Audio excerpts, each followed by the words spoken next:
300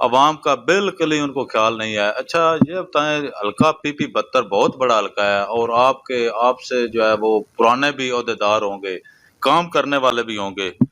جماعت اسلامی کا آپ پر یہ اعتماد کیوں ہے؟ آپ کو یہ ٹکٹ کیوں دیا گیا ہے؟ جماعت اسلامی کے اندر جو ہے نا معیار کسی کا پیسہ، کسی کا سرمایہ، کسی کی جاگیرداری وہ نہیں ہے۔ جماعت اسلامی اپنے افراد کے اندر دیکھتی ہے کہ جو فرد عوام کے ساتھ رابطے میں ہے، جس کی جماعت اسلامی کے ساتھ کمٹمنٹ ہے، اور الحمدللہ یہی وجہ ہے کہ جماعت اسلامی میں آج تک کوئی کرپشن نہیں ہے، جماعت اسلامی کے اندر آج تک کوئی لوٹا کریسی نہیں ہے۔ تو میں یہ سمجھتا ہوں کہ میرے لیے یہ اعزاز ہے کہ محترم سراج الحق صاحب نے مجھے اس قابل سمجھا کہ میں اس حلقے کے اندر ان کی نمائندگی کر سکوں، اور میں یہ کہنا بھی چاہوں گا کہ اس حلقے میں میرے مقابلے میں جو امیدوار ہیں وہ بڑے بڑے سرمایہ دار بھی ہیں، بڑے جاگیردار بھی ہیں، ان کے مقابلے میں شاید دنیاوی اور معاشی اعتبار سے میری کوئی حیثیت نہ ہو، اور میں ان کی کردار کشی بھی نہیں کرنا چاہتا، میں سمجھتا ہوں کہ وہ اچھے لوگ ہیں، لیکن جب ہم جماعتوں کا موازنہ کرتے ہیں تو ہم اس سے پہلے پیپلز پارٹی کا دور بھی، نون لیگ کا دور بھی، پی ٹی آئی کا دور بھی،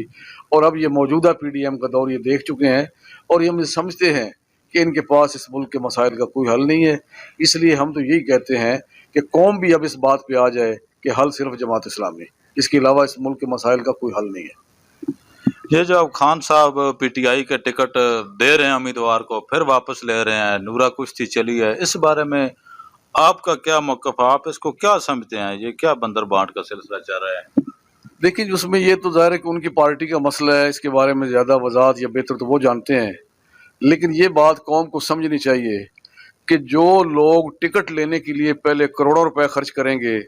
پھر الیکشن کمپین پر کروڑوں روپے خرچ کریں گے،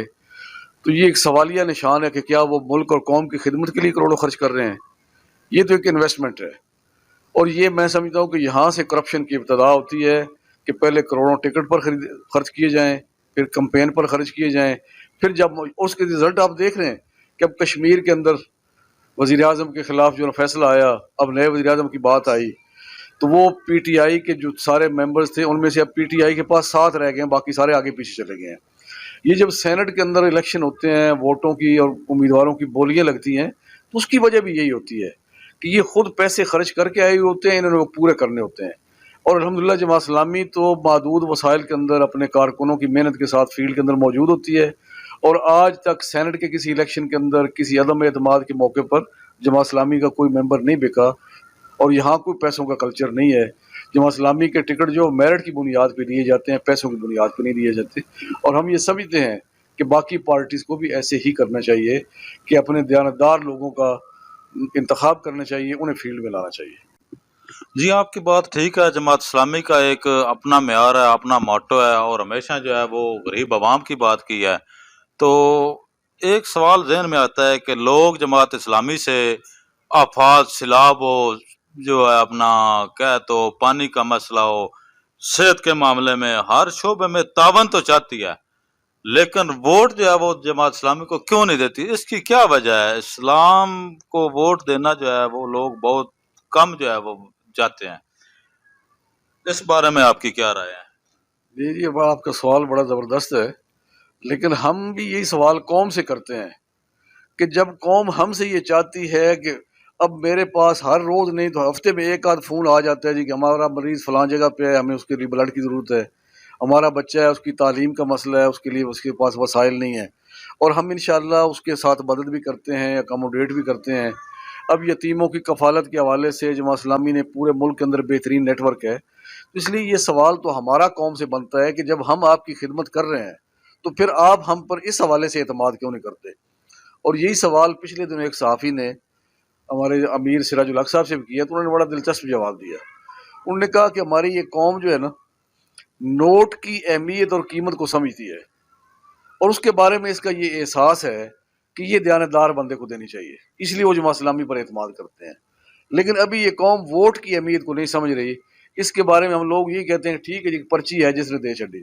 تو یہ پرچی نہیں ہے، بلکہ اسی پرچی کے صحیح استعمال پر جو ہے اس ملک کی ترقی کا انحصار ہے، اور ہم یہ قوم سے اپیل کرتے ہیں کہ جس طرح وہ نوٹ کو اہمیت دیتے ہیں، اس کو قیمتی سمجھتے ہیں، اپنی جائیداد کو، اپنے گھر بار کو، کاروبار کو اہمیت دیتے ہیں، اسی طرح ووٹ کو بھی اہمیت دیں۔ تو جب یہ بات قوم سمجھ جائے گی تو انشاءاللہ العزیز پھر ووٹ بھی دے گی۔ ابھی آپ نے کراچی کے اندر دیکھا کہ کراچی کے اندر ایک لہر آئی ہے، اور الحمدللہ تمام حکومتی وسائل، ان کی دھاندلی، ان کی بدماشیوں کے باوجود جماعت اسلامی وہاں پہ جیتی ہے، اور انشاءاللہ جماعت اسلامی کا میئر وہاں پہ بنے گا، اور ہم توقع رکھتے ہیں کہ اب پورے ملک کے اندر بھی یہ لہر چلے گی، اور انشاءاللہ اس ملک کے اندر ایک حقیقی تبدیلی آئے گی۔ جی بالکل، یہ بات تو آپ کی ٹھیک ہے۔ جب بندہ جو ہے بازار سے سودا لینے جاتا ہے، سبزی فروٹ، تو کئی ریڑیاں، کئی دکانیں جو ہے وہ پھرتا ہے، ادھر سے وہ چیک کر کے لیتا ہے۔ لیکن جب ووٹ کی باری آتی ہے تو ہم اپنے ذاتی مفاد دیکھتے ہیں، ملکی حالات نہیں دیکھتے، ملکی معاملات نہیں دیکھتے، تو ہم اپنے ذاتی مفاد کی خاطر ووٹ دے دیتے ہیں، بعد میں پھر پچھتانا پڑتا ہے۔ تو آپ کا جو ہے، ہمارا علاقہ جو ہے PP 72 ہے، اس میں آپ کا مقابلہ جاگیردارانہ نظام سے ہے،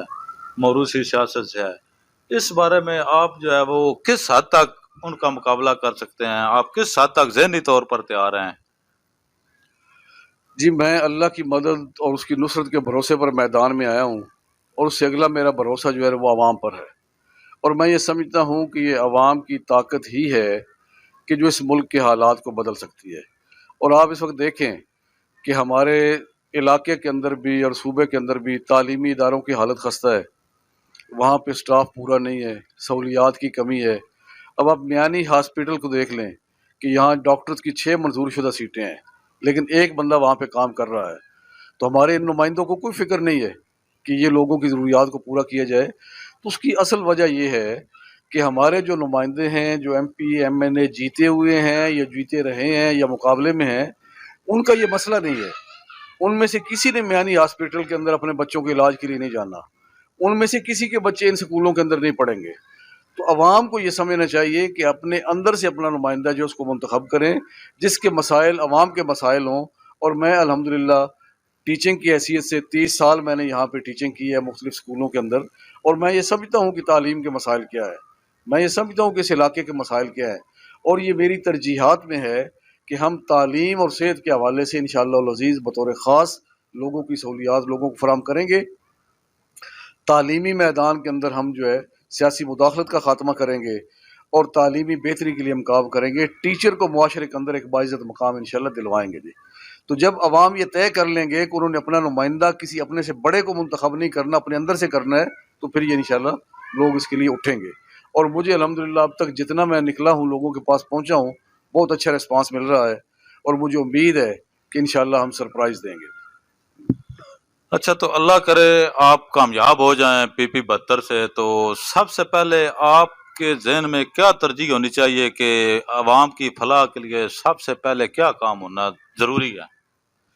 جس میں ایک تو بات میں نے پہلے کی کہ تعلیم اور صحت کے حوالے سے ہم اس علاقے کے اندر تعلیمی اداروں کی صورتحال کو بہتر بنائیں گے،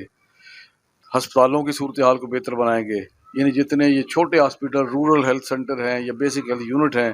وہاں پر جو عملے کی کمی ہے ہم اس کو پورا کریں گے۔ اس کے علاوہ ہمارے علاقے کا بہت بڑا مسئلہ ہے امن و امان کی صورتحال۔ تو ہمارے سابقہ حکومتوں نے بھی اور سیاستدانوں نے بھی یہ تھانہ اور پٹواری کا جو کلچر ہے، اس کو لوگوں پر مسلط کیا ہوا ہے اور لوگوں کو خوف زدہ کیا ہوا ہے۔ ہم انشاءاللہ العزیز اس خوف سے لوگوں کو آزاد کروائیں گے، امن و امان کی صورتحال کو بہتر کرنے میں اپنا کردار ادا کریں گے۔ اور پاکستان ایک زرعی ملک ہے، اس وقت پاکستان کی زراعت تباہی سے دوچار ہے، کسان تباہ حال ہے۔ تو ہم انشاءاللہ ایسی پالیسیاں لے کے آئیں گے کہ جو زراعت کو فروغ دینے والی ہوگی، جو کسانوں کو خوشحال کرے گی، اور کسانوں کی خوشحالی ہی کے اندر ملک کی خوشحالی مضمر ہے۔ اس لیے امن و امان کی صورتحال کے اندر بہتری، کسانوں کی صورتحال کے اندر بہتری، تعلیمی اداروں ہسپتالوں کی صورتحال میں بہتری، یہ میری ترجیحات ہوں گی انشاءاللہ۔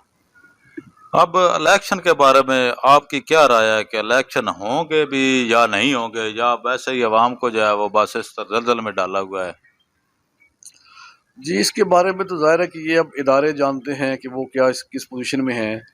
لیکن بظاہر جو ایک بے یقینی کی کیفیت ہے، تو آج 27 تاریخ ہے، آج کا سپریم کورٹ نے کچھ فیصلہ بھی دی کی تاریخ بھی دی ہوئی ہے، تو دیکھتے ہیں کیا ہوتا ہے۔ لیکن یہ بات طے شدہ ہے کہ الیکشن ہی اس ملک کے مسائل کا حل ہے۔ الیکشن تو ہونے ہیں،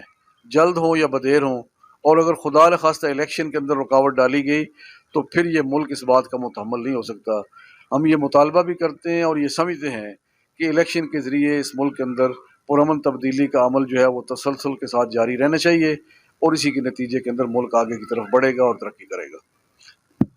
جی انشاءاللہ یہ تھے میرے ساتھ ملک عبد المنعم اوان صاحب، جن سے ان کی سیاسی زندگی کے متعلق بات چیت ہو رہی تھی۔